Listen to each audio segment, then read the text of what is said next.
All right, cool. You ready? Yeah.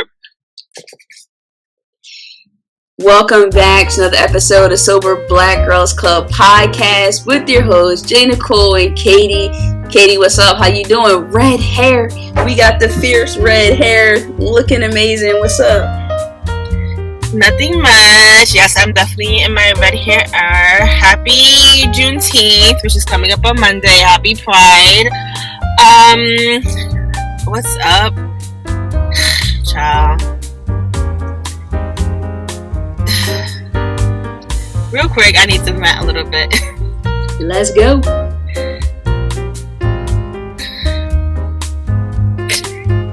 I'm being a little dramatic, but there's just so in New York we have the saying, right?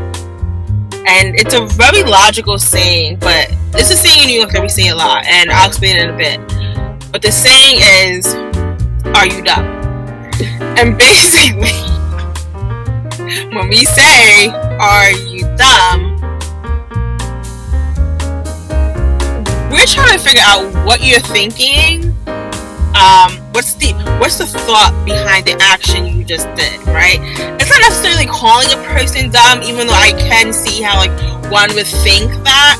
Yeah. And I realized just in this journey of trying to become a better person, I've told myself many times to stop saying "are you dumb," because a lot of people who are not from New York, and honestly some people a lot of people, because the thing is that a lot of non-New Yorkers move to New York, so they're like, what does that mean? And they think it's mean, but I'm really not being mean. I'm literally just asking a question like, are you dumb? But I can understand why it would come across mean.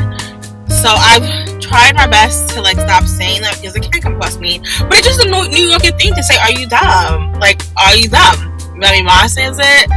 You can go to New York, you go to any place in New York, Brooklyn, Staten Island, Queens, and you can hear someone at any given corner saying, are you dumb? Anyways, today I had no choice but to really say about 10,000 times, are you dumb at work? Okay. To someone directly? Not directly, but wanting to. Right. Okay. Just really wanting to. I work in a co-working space, and long story short, we play music in the background just to just to what do you call white noise, right? And one of the guys, and it's so unfortunate because we share the same birthday, he is so gross, it's very unfortunate, just very unfortunate. And he didn't want the music was on a level 1, and it's classical music just to have white noise, and it's a co-working space, so people are talking, they're doing phone calls. I'm in a booth, so you can either go to a private room or a booth to have your one-on-one time. But anyways, long story short, he's I'm reading, and in my head I'm are you dumb? Are you this is a co-working space, what are you talking about? If you want quiet, go to a room. So because you're reading, or a library, because you're reading, is this all about you? And honestly, this is one of those moments where now that I'm sober and I don't drink, I really do think about my battles. I choose my battles because I just feel there's always going to be something that you can say, right? There's always going to be something where you can voice your opinion, or your past experiences or your past hurt or your egos can make you feel you've been wronged. And I literally had to think about it and be no, this is no, absolutely not. No. I said I work in this place where people talk all the time. Sometimes I have headaches. I don't go up to no one and be like, hey, shut up. No, it's a co-working space. I go home, or I go into a booth if I want privacy. I do what I have to do. So long story short, I stood up for myself and said, no, if you want silence, go to a room, do something else. And why this grown ass man, I don't know what he thought was gonna happen, and I'm not even gonna get into it. I know this is a little long. Oh well, bear with me. This grown ass man in his 50s, 60s, dude, what did you think was gonna happen? This is not the 40s. What you think was gonna happen? Went and quote unquote told on me. went to like quote unquote report me, and like what did you think was gonna happen? And I was like, yeah, I said that. Yes, I told him to go to the room. Yes, I put back on the music. Yes, I'm a grown ass woman. What do you think is gonna happen? Anyways, long story short, yeah, we just came to an agreement about like where to keep the music, which was fine. Like, you know, that's where the music was the whole time. But it's just like, I don't know, just living in a world where like you just have to coincide and co-live among people who are just so immature and just so like, are you okay? And you know what, are you okay is like my new thing for like, are you dumb? Like, oh yeah, yeah. So now I say like, are you okay? But really I'm like, are you dumb? Like, is something okay? Like, are you okay? Like, so because you're reading, we all have to like just do what you don't even consider what anyone else wants because you're reading as if everyone else isn't doing something. Anyways, that's just the mood I'm in right now. But other than that, I'm chilling. Well, thank you for sharing that. I can understand that. And that doesn't make sense if the key there is co-working. So it doesn't say co-silence. Like we're going to be like in a library. Like people are weird. I'm glad you stood up for yourself and, you know. And can I say one more thing? Can I say one more thing? Yeah, you can say two more things. 3 more. And the thing that gets me is because like I didn't like when I was speaking to like the director of like the place, like we were just talking about the situation. It's just like we play too much hip hop. Like I'm just so sick of like covert race. Like you guys like just say it with your chest. Somebody said they said that you play too much hip hop? He said it, yeah, about like the music choice. Like the music choice that like we play too much hip hop in here.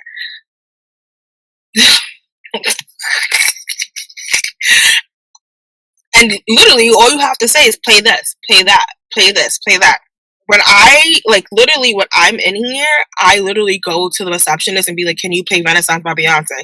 Which is not hip hop, but when you're a racist, you think anyone who's black who's seeing something is hip hop and rap. You're an idiot because that's not even hip hop what Renaissance is. But just like how I get up and I go to the receptionist and I tell her what I want to listen to, you can do the same.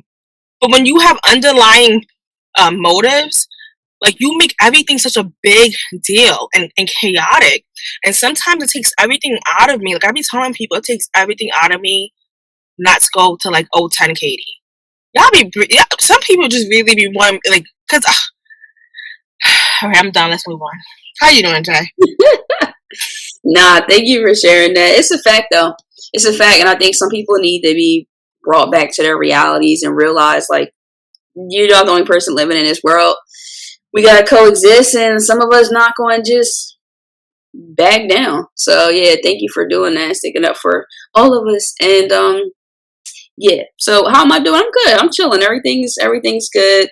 Can't complain. Hanging in there. Just working. Going through the summer. Starting the summer. Really, one of the things I have going on is a front yard grass battle. Oh my gosh, it's crazy. Yeah, so basically I share my front lawn with my neighbor, so I have a townhouse, and the HOA they cut our grass, but they don't like seed it or make it look whatever. So the sun has been real bad. Everybody's grass is looking burnt. Fine. I'm not even investing no energy. I don't care. I'm not watering the grass. I don't feel like doing that. So whatever. My neighbors are working hard. 2 like 60-something-year-old women, sisters, out there every day doing different shit, trying to make their grass look good. I'm just seeing them. I'm like starting to feel bad. Like, dang, they out here. I should try to do something. Nah. So I left for a whole Saturday. I wasn't home. When I got back, they had new grass, like brand new grass. Like they paid like almost $1,000 and got grass, like, you know, sod, like put down or whatever. So now my grass looks like dirt. Like I just have a dirt lawn compared to this. Oh. So now I'm like, oh my God. What do I do? Like I'm gonna show you the picture. When you see the comparison of this, you're gonna be thinking that I need to figure my life out. Let me see. So you can just tell from the picture whose grass is whose. Wait, where's your grass? On the other side of the oh yeah, girl. Don't try to. Yeah, it don't look that bad. It could be worse, but yeah, I Oh, see it that, looks bad. You see theirs compared to this? yeah. It looks like I got hay and they got actual grass. So now I pull up today and I'm like, I'm going to go on Amazon and order a new sprinkler. It's not going to really matter because, again, the sun keeps burning it. But just for this moment right now, it looks terrible. So I'm embarrassed because they're way older than me. They out here doing this, and I just keep getting in my cars, driving off like I don't actually care. I don't like grass. So the thing is, that's my side lawn is it's a lot. It's a lot, and I can't maintain it without like a sprinkler system. And that's expensive, and it's going to take until like next year for me to be able to do that. So now I'm gonna pay $1,000 to get my one little square fixed, but the rest of my yard looks like that. But anyway, so I just wanted to share that because yeah, that was my struggle when I pulled up. I'm like, dang, look at this. What am I gonna do? So anyway, guys, I know we just went off on some tangents that happened to us.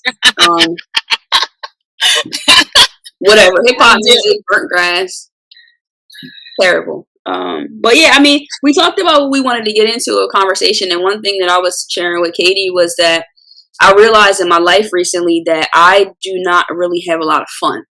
And I took a lot of things off the table for myself. Like, obviously, one was the best thing was drinking. I don't use drugs. So having sobriety, of course, just in that decision itself could make things a lot less fun in some regards, right? Like, but it's been a long time, but still, it's still new every time the summer comes, whatever. Then I have another podcast about grief, and I've kind of just not like taken a step back as much from the topic, but kind of because my own personal grief is really like at the surface top right now. So I try to find that balance where I'll still show up for people, but I have to be mindful. Again, that's not fun. It's not something fun to talk about. Mm-hmm.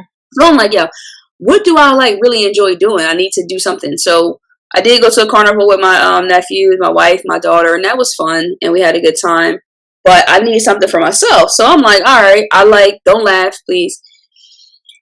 I like yard sales, like stuff like that, like just trying to find like this thing that's going to be worth something. I don't know. It's weird. And so I started watching like Netflix shows and got all into it, which I've always kind of watched that kind of stuff. So I was like, oh, I'm going to go to this place called Carnival of Collectibles near me.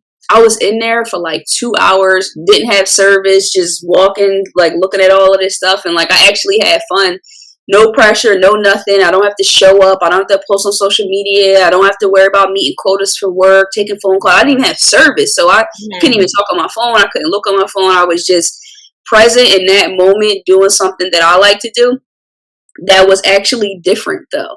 And I wonder, like, when's the last time you guys are listening to this? Like, when's the last time you done something different or fun or like stepped outside the box and just get a new hobby or a new craft or something? I feel like sometimes we just keep doing the same things and just being like, yeah, my life is kind of boring, or I'm overwhelmed, or all I do is work and pay bills and sleep. Okay, so like change it up. Nobody, unless you're physically in prison or you have some reason, a handicap or disability preventing you from, do it. This is what I had to challenge myself. I'm like, you just keep saying to people like, oh, my life's not that fun. I don't do this. I don't do that. It's like, oh, I don't drink. I don't do this. Blah, blah, blah. Like, okay, like, so then why do you keep correlating those things maybe as like fun? And then what could you do differently? So I took it a step further, and I actually started a collection.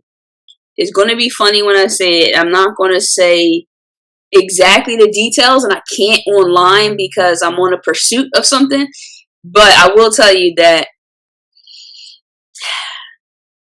Hi, my name is Nicole, and I'm a Barbie collector.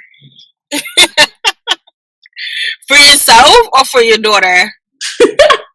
Which answer is going to not make this get even weirder? Is that weird? No, it's so seriously though. It's for myself, but it's for my daughter. So like, obviously she's only 8 months old, so she can't do it right now. But I am collecting like old things, and I want her to have one of the dopest like black Barbie collections that you ever would like see. So like when she gets older, like she would have it. And so right now I have this specific like category that I'm after. I have like 11 that I got, and it is not yet.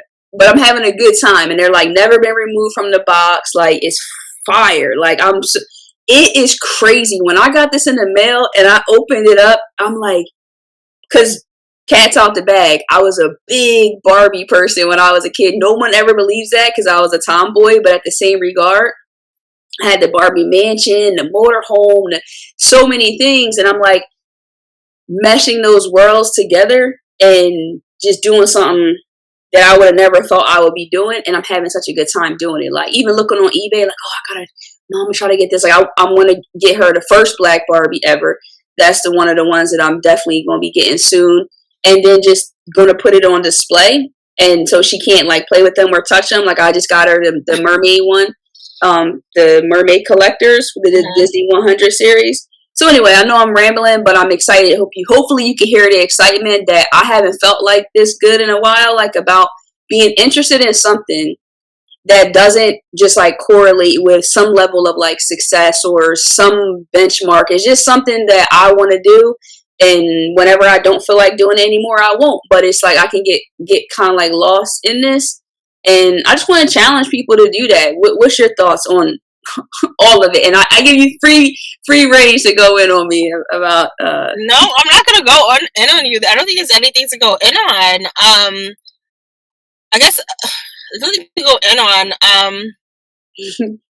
I just think it's funny. I think it's funny. I like saying it. No, you know what's so funny? I was actually talking about this yesterday. I was on another podcast, and we were talking about how do we go back and find, or not go back, how do we start again and find the new things that bring us joy, or remember the things that once brought us joy but we probably forgot. And for me, I realized that a pattern for me, the things that are fun that eventually, turn out to be fun, or eventually become this thing where, oh, I want to do it again and I want to do it again, and this is fun and this is cool, is that first it's a fear, it's a hesitancy, right? And really what it is it's a curiosity, but then my anxiety and me overthinking too much gets the better of me, and now I'm scared. So for me, I love to sing, but can I sing? No. But because now we're in the social media age of where everything has to be recorded in a side hustle, we don't do things that just bring us joy, regardless if we feel like it looks silly, or if we feel like we can't necessarily do it in a way where we can profit off of it.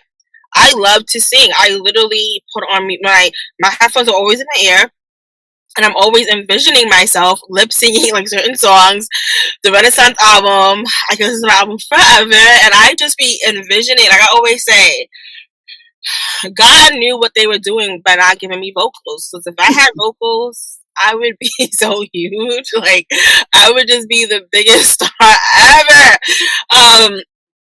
So I spend a lot of like time, like my free time, like when I get home, like when you're like walking home, like my co-working space and where I live is like really close, 10-minute walk, maybe less. And when like I'm walking, I get in, I'm like, no.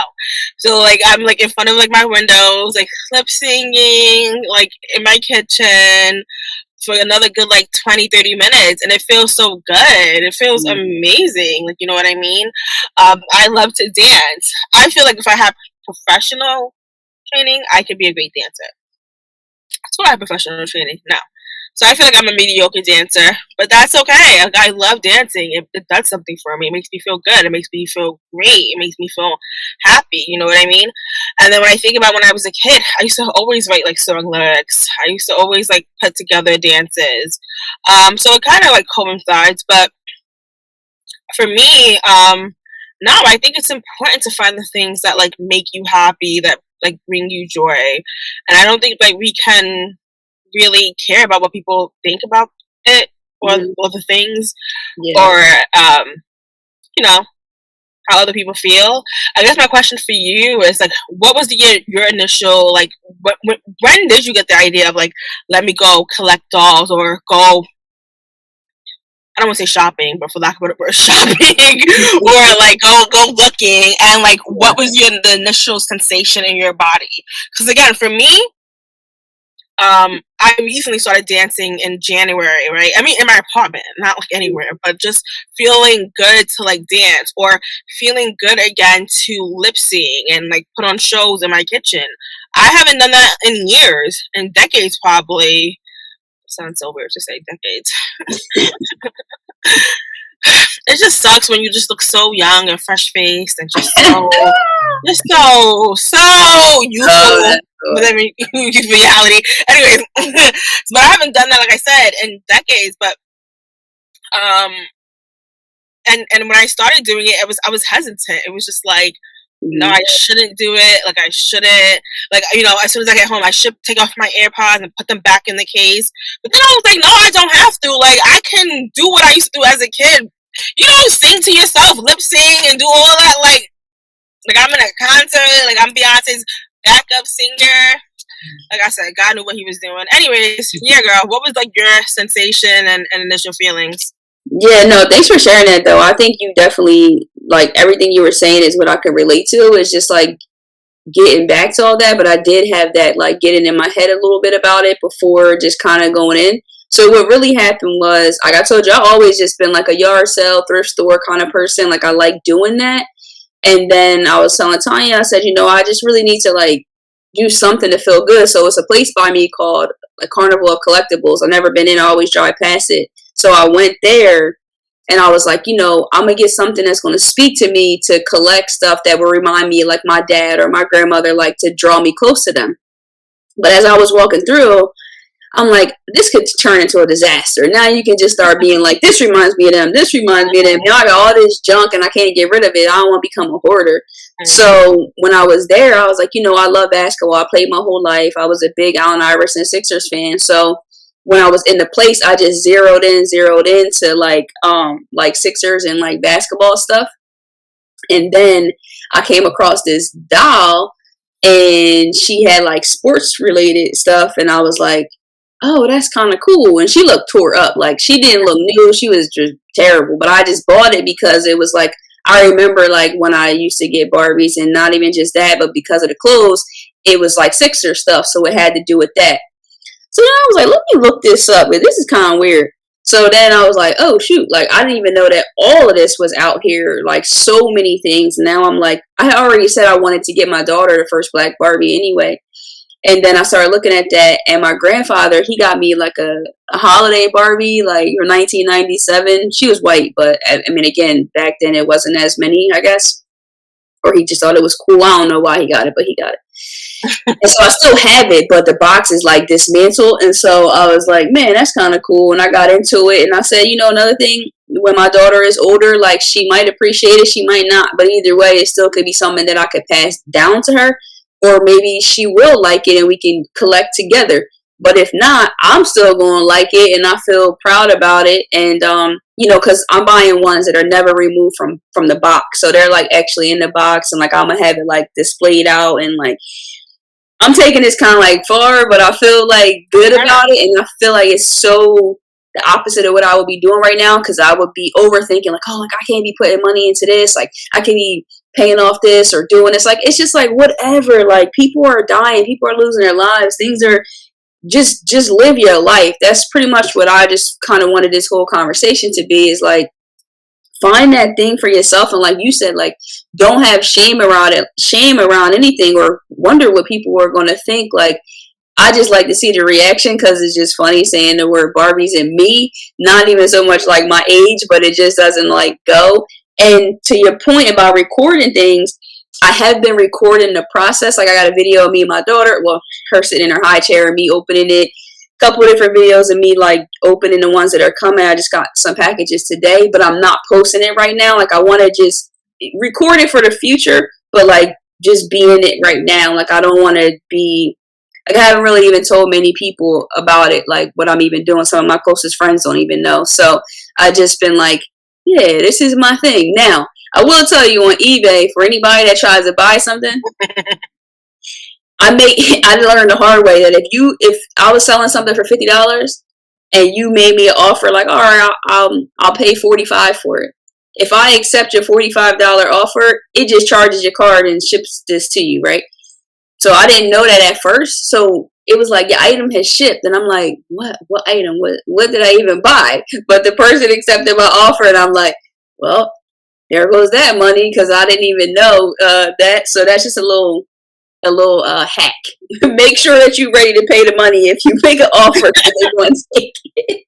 But yeah, like I'm good. I'm feeling good about that. So yeah, we gotta be creative. We have to do things, and I think too, like, we live in a world, like you said, where it's hard, because someone was like, well, are you collecting them to like make money or sell them? And I'm like, well, I don't know what the future will be, but for now, no, I want to look and be like, yo, we got one of the dopest Black Barbie collections you've ever seen, like some exclusive stuff, and that's fire. And last thing I'll say about it, my friend made a good point, since we are on Sober Black Girls Club podcast. He was like, it might be harder for my daughter to connect to it, because she's growing up in a world where there are more like Black Barbies, and we just had the Black Mermaid and things like that. So it will make sense still, because it's history. But for me, it's still so crazy, because I didn't know that these Black Barbies existed back in the 90s. I didn't know. Now I know, and I'm getting them, so it matters to me, but maybe it won't be as impactful to her, because it's more of a norm, I guess. And plus, by the time she's older, well, I can't actually say what it's going to be like. The rate we going, they could be all gone. Yeah, so that's that. You know, recently I've been having this a similar conversation with a lot of people, but mostly like childless people. And I guess you're the first person who I'm having this conversation with, and you have a child, and childless by want, by wishes. Yeah, choice. By choice.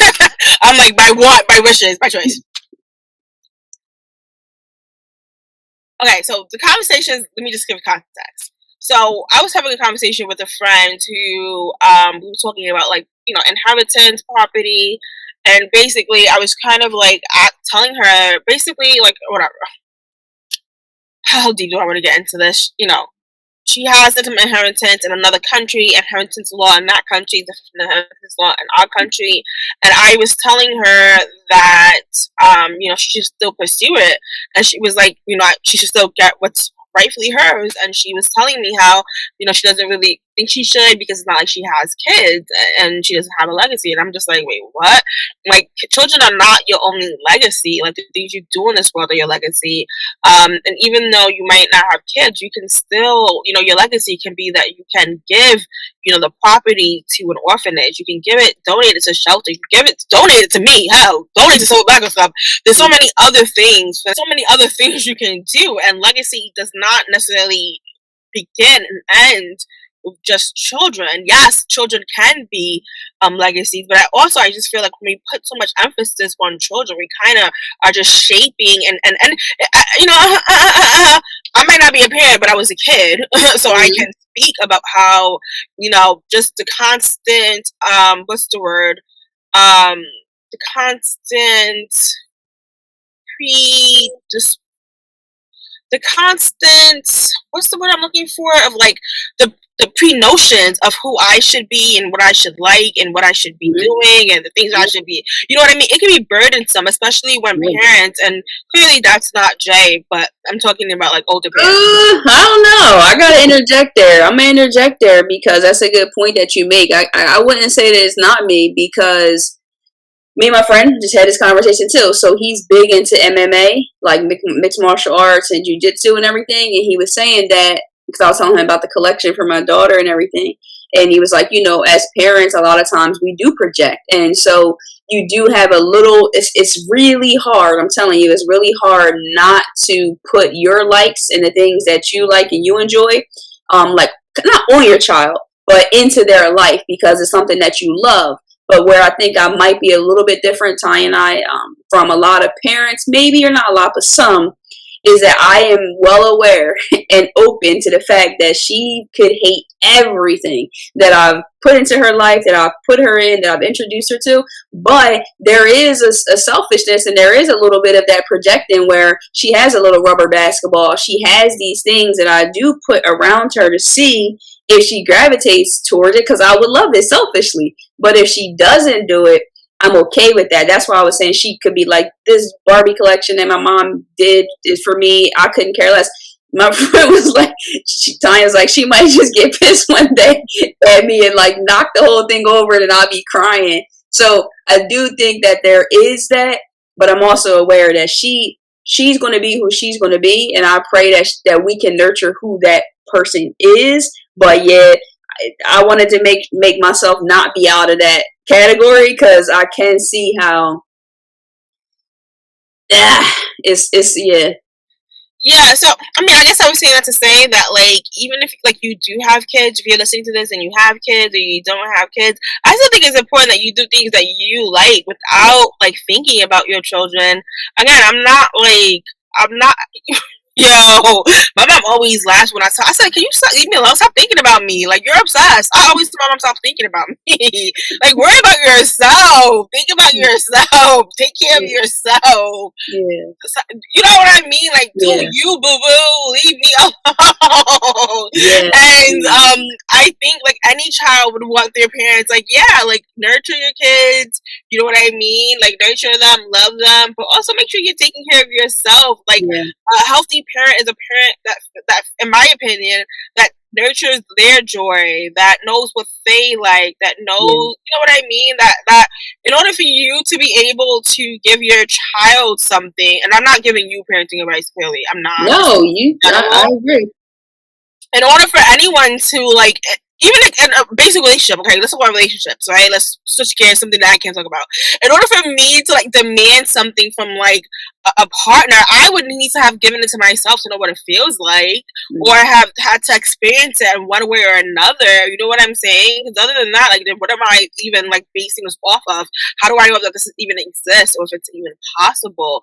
So I just feel like it's really important that like we give each other, that we give ourselves the things that we so desperate. And I think it's so easy, especially as like Black women, for us to get so lost into constantly wanting to pour into other people. And it makes sense as parents and children for parents to want to pour into their children. I think we should, but again, I think sometimes we can get lost in that. And I think like with my mom, I'm always telling her like,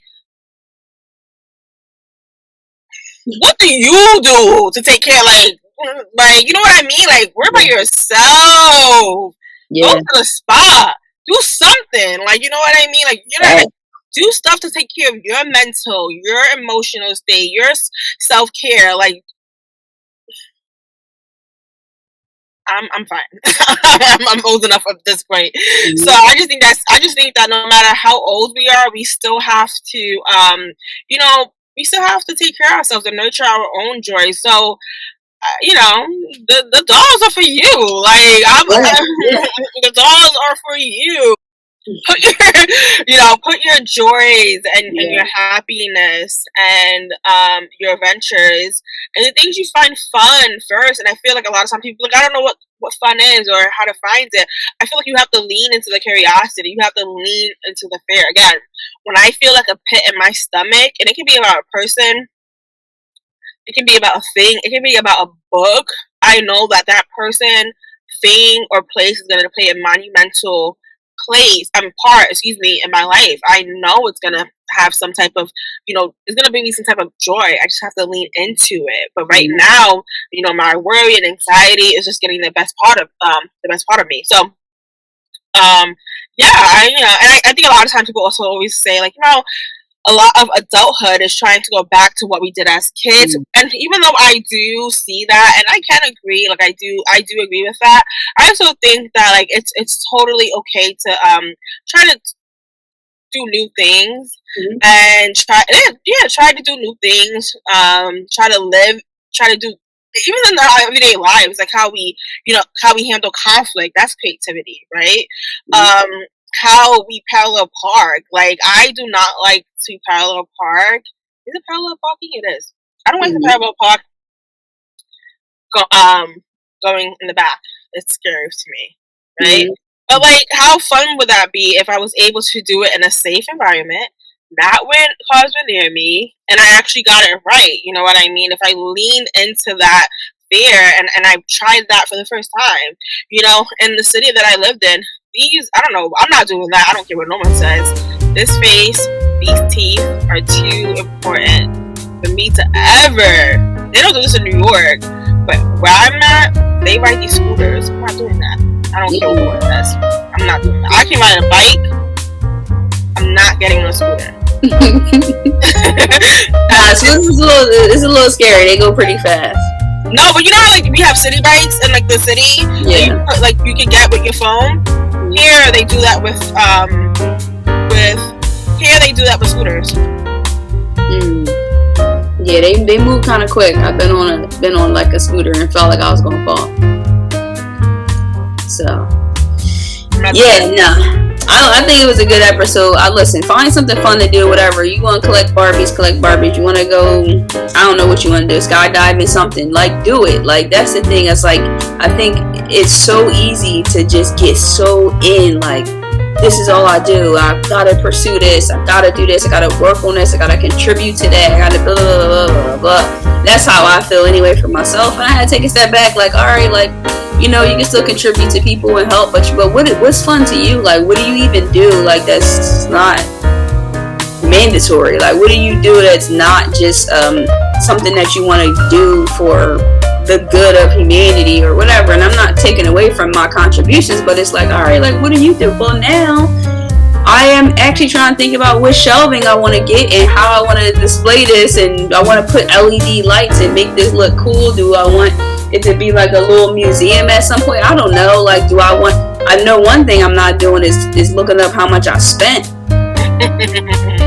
That's not what I'm going to do. I'm like, nah, I'm just going to think if I can afford it, I'm going to buy it. I'm not going to tally it all up right now. I can't do it because I know me. I'll be like, oh, dang, I could have did this or whatever. But lean into life, man. It's so short. It's so precious. And it's also a gift.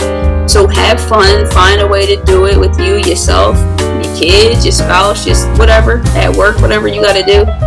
Do it. And yeah. Last thing first, before we get out, definitely, you know, we're running our Juneteenth fundraiser. This Monday is Juneteenth. I am really expecting at least everyone that listens to this episode to at least donate $2. Well, I'm gonna say $5 actually. $5 via the link that we're going to put in the caption, and then pass it on to someone else. Juneteenth, celebrating the emancipation of enslaved, do not say slaves, enslaved African Americans, and you know, the fight still continues today, not only via physical change, but physical chains, but through addiction, through capitalism, through white supremacy, through racism. So it's still all relevant today. And if you value the resources and support like this podcast, donate to our fundraiser. Alright, and that's that. Yeah, donate $5 or more. Let's go. I know you can do it. Yeah, leave us a comment, review, something like that, and $5 as well. Katie's gonna get her grapes. She gonna get some sleep. I'm gonna do the same thing. Thank you guys, for tuning in again. Peace. Bye, y'all. Bye, y'all.